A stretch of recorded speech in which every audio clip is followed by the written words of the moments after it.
Hey guys, today I want to talk about editing. I have a little trick for you for all the people who are using Lightroom or Photoshop. And yeah, I would say we go straight into it, into my monitor here. And here is an image from September 2022.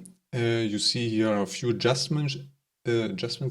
It's an HDR, that's maybe important. It's with the Nikon Z6 Mark II. And yes, it's the German version of CameraRaw.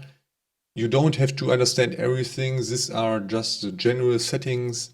Here, contrast, lights, white points, light, dark points, structure, dynamic, and Sättigung in English. I don't know. It's not important. These are just the general settings. In the details, I changed the sharpness a little bit, but nothing important. And we have here, because of the HDR, we have framed it a little bit better. But the important point is down here in calibration, and not the red, green, or the not here. We are down to the blue. And I will go a little bit more straight into the image. That's a bit. Wait a second. It's too much. Maybe just around 300 and maybe 200. So, and can I? No, I cannot. So, and now I will pull this a little bit, or maybe you can see this in this area, how the light, because the church was lighted from this side. The sun goes up here, around here, and you can see this glow. And maybe I will go back here. You can see it also in the grass. It's in the whole image. I can show it to you. It brings more dynamic and light and stuff like that. This is not similar with this normal, maybe I can show that here, the normal dynamic. When I pull this up here, that's different. It's different. And this one is, more soft and more natural than this normal dynamic thing here up here. This one I only turn around 20. But down here in calibration, I often take it up to 50% or plus 50 because it looks very natural and not so hard.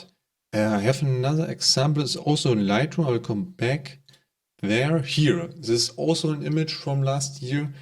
It's in completely different settings. It's more moody. It's more also the sunrise. Also in HDR, you can see it up here. Also with a Nikon Z6 Mark II. I also made some adjustment. I will turn up the light a little bit more. You can see it better now, hopefully.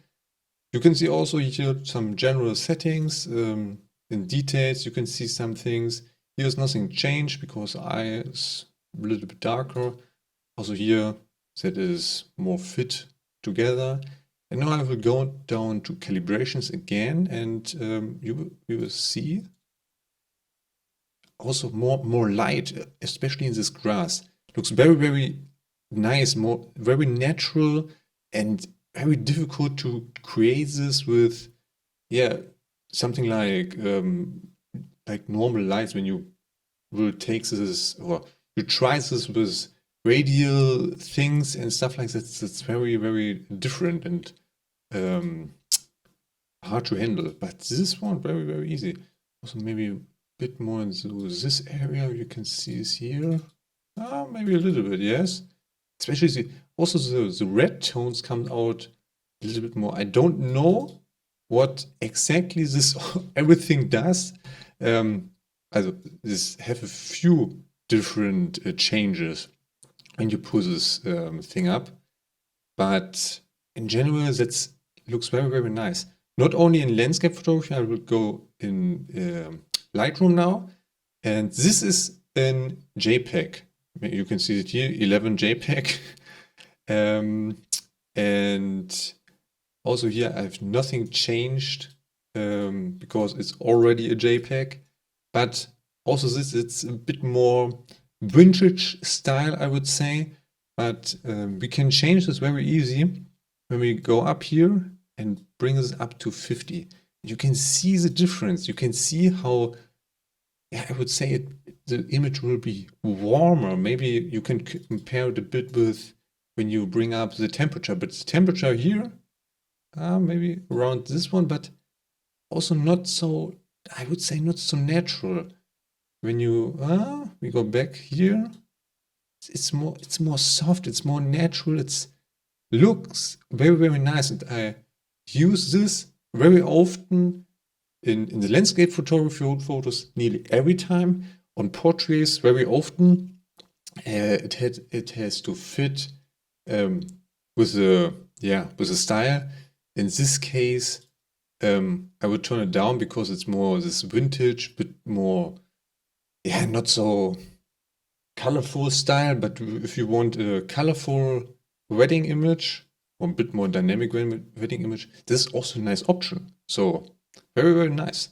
So thank you very much for watching this video. Maybe you didn't know this trick and I can help you to develop your editing skills a little bit. Like I said, I use this setting very, very often. Nearly in every landscape photography photo you saw on my Instagram channel in the last month, I would say. And very often also in portrait photos. And yeah, hopefully you learned something and see you in the next video. Bye bye.